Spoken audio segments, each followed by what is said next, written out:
Bagaimana pandangan Islam tentang ilmu filsafat? Apakah ada ulama yang bertobat dari ilmu filsafat? Untuk menghukumi masalah filsafat masalah besar, dan saya penuntut ilmu kecil. Tetapi dalam hal ini sudah ada ucapan Imam Syafi'i. Imam Syafi'i berkata, pendapat saya untuk orang yang belajar filsafat, mereka ditangkap, dicambuk dan dikelilingi pasar. Kemudian diteriaki, inilah balasan untuk orang yang belajar filsafat.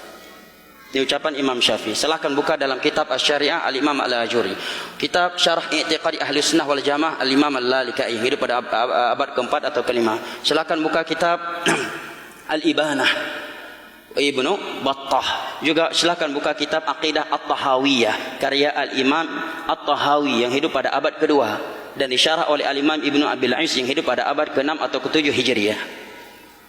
Dan filsafat adalah sebab manusia mulai mentakwil istawa dengan makna di mana-mana, istawla, mentakwil sifat-sifat Allah yang ada di dalam Al-Quran. Dan gara-gara filsafat banyak orang jatuh kepada paham liberal. Sampai ada yang berani menyatakan hafalan Al-Quran tidak perlu lagi dihafal di zaman masa ini. Ini karena ini masa digital, tak apa lagi hafal Al-Quran.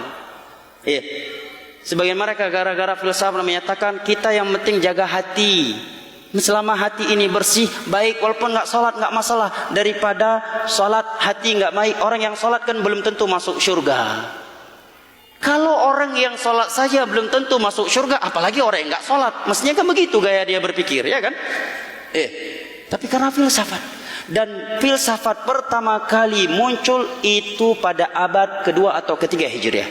Di masanya Imam Ahmad, di mana seorang penguasa di masa itu yang bernama Ma'mun dengan mufti dia yang sesat menyesatkan yang bernama Ibnu Abi Du'ad, rajanya filsafat di saat itu, dan dia berkeyakinan Al-Quran makhluk, memberi bisikan kepada Ma'mun agar memaksakan seluruh ulama Islam di masa itu seperti Imam Ahmad, Yahya bin Ma'in, Ali bin al-Madinah dan yang lainnya untuk mendeklarasikan bahwa Al-Quran makhluk.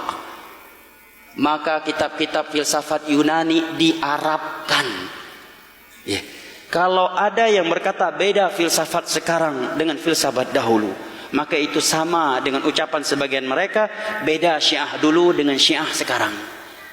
Kalau memang beda, ganti aja namanya. Kenapa harus nama filsafat?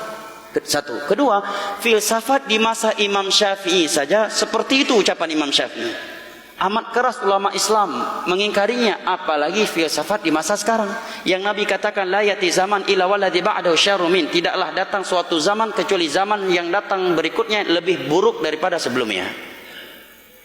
Nah, dan yang bertobat dari ini adalah Al-Imam Ghazali.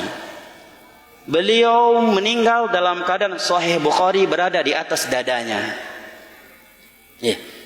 Saya pernah berjumpa dengan seorang guru dosen filsafat di Aceh ini. Dia katakan Sahih Bukhari bukan kitab yang ilmiah. Bayangkan. Nyan dosen hana pakai jilbab. Urinang Aceh. Sahih Bukhari bukan kitab ilmiah kata dia. Bayangkan. Guru filsafat. Dan dia nggak pakai jilbab. Urinang Aceh. Kau luar. Bayangkan. Subhanallah. Gara-gara filsafat jamaah. Imam Ghazali menyatakan, andai kata aku tahu filsafat seperti ini buahnya, sungguh dari dulu aku sudah belajar hadis. Tiada yang aku dapatkan dari ilmu filsafat dengan umurku yang panjang ini kecuali kebingungan, kata beliau. Kecuali kebingungan.